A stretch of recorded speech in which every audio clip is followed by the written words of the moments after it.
Hey everybody, happy day. Governments, left-wing governments in particular, they control the narrative all of the time. They create it.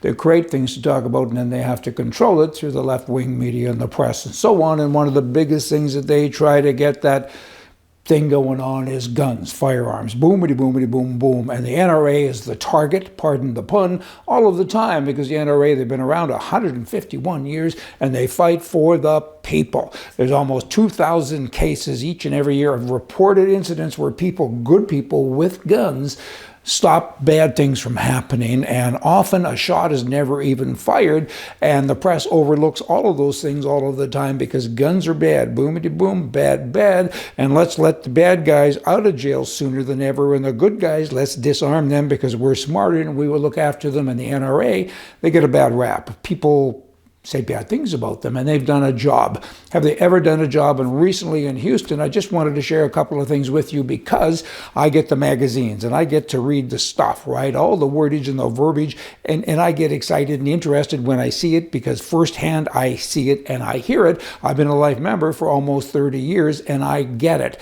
I know it's not about guns, it's about freedom.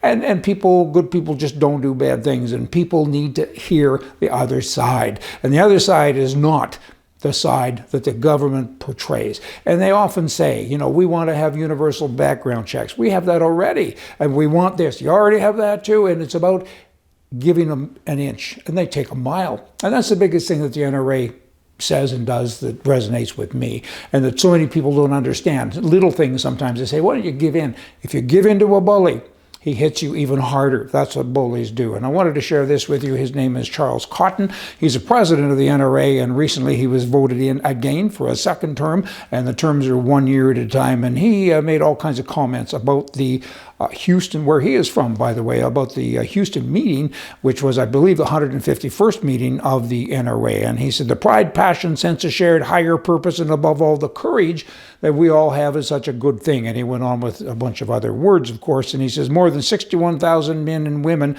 attended. And if you listen to the left-wing press, I'm paraphrasing, but it is all written here, if you listen to that press nonsense, hardly anybody showed up, and there's thousands of protesters as well. And he went on to say, I looked out the window at the same time they were talking about this on the news, and there wasn't even 100 of them.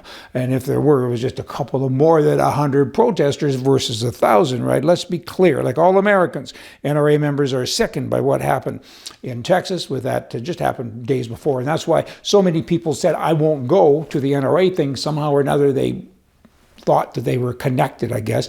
They were going where good people were, not where the bad people were. But the NRA has put over 60,000 law enforcement firearm instructors through the courses. They do a lot of good things. They don't just get members and get money and go out and make noise. They actually help. They help a lot. And then you have Wayne LaPierre, and he's the executive vice president, and he has a couple of things to say as well. And again, most people don't get the magazine. So I want to just share some things with you. It might give you some insight as to what's going on within that organization. Joe Biden campaigned on the promise to enact pro-criminal policies like no cash bail. And he did. I mean, it's amazing that so many people picked up on that and said, I like that. Let's let criminals run around easier and freer, and so on, freer. I don't like that word when it comes to criminals, right? They should be locked up. Anyway, George Soros, I don't pronounce a lot of these things right, but you guys get it. He's a gun-hating, soft-on-crime extremist, and he saw a major opportunity, and these are Wayne's words, by the way, that I'm reading, with the odd paraphrase because I keep looking up. Okay, and Soros went to work successfully funding the elections of dozens and dozens of radical district attorneys across the country, and there are now 75 Soros-backed DAs overseeing half of America's 50 most populous cities. They represent an astounding 1 in 5 Americans, in their jurisdictions account for more than 40% of our nation's murders. In a short time, they've transformed our major cities into war zones where criminals are allowed to run free and innocent men and women and children are made to cower in fear. And these same politicians say, you people shouldn't be allowed to defend your lives. You should not have a gun. And these are stats that are true. I've researched, they're true. They're accurate. They're spot on. People need to know this. Why would you want a gun? I mean, why wouldn't you want a gun? Look at Los Angeles. The murder rate is up 50% since 2019. Violent robberies are up 60%. And that's all because If a perpetrator is caught, he's released right away. Bad guys are running things. Tails are wagging dogs. New York City, violent crime is up 40%. And now the DA there has announced that his office will not prosecute drug possession, many violent crimes, trespassing, minor theft, prostitution, even if you resist arrest. And then there's San Francisco, so many other big cities that have been infected by this left-wing stuff. And then you have the Rifleman report from Doug Hanlon. He's the executive director of the NRA publication division. He says, let's be clear. We are the good men and women of America. We are parents, military, veterans, law enforcement officers, first responders, teachers, union workers, truck drivers, homeowners, armed citizens ready to stand up against evil. We are law-abiding. And we support law and order. We are the backbone of the United States of America. And yet the President of the United States of America says we must give up our freedom because of the actions of criminals. We won't do that. Good for him. That's a very strong statement, but we won't do that. NRA is constantly under attack by left-wing politicians, particularly now with the group that's in the administration. They're attacking them all of the time, and it's important, I guess, to them to not know and to not talk about things. And it's important to us that we do talk about these things.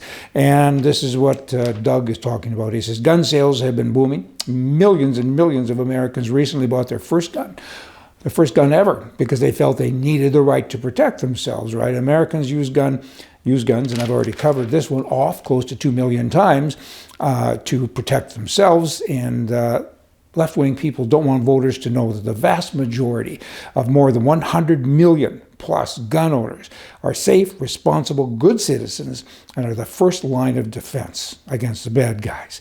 And the government controls the narrative. They try to.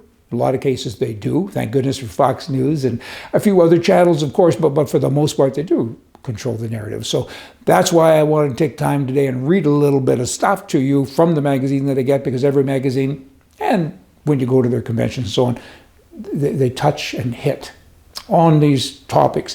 They give us factual information, whereas the other people, they don't let themselves get confused with facts. So, hey, y'all come back. See ya.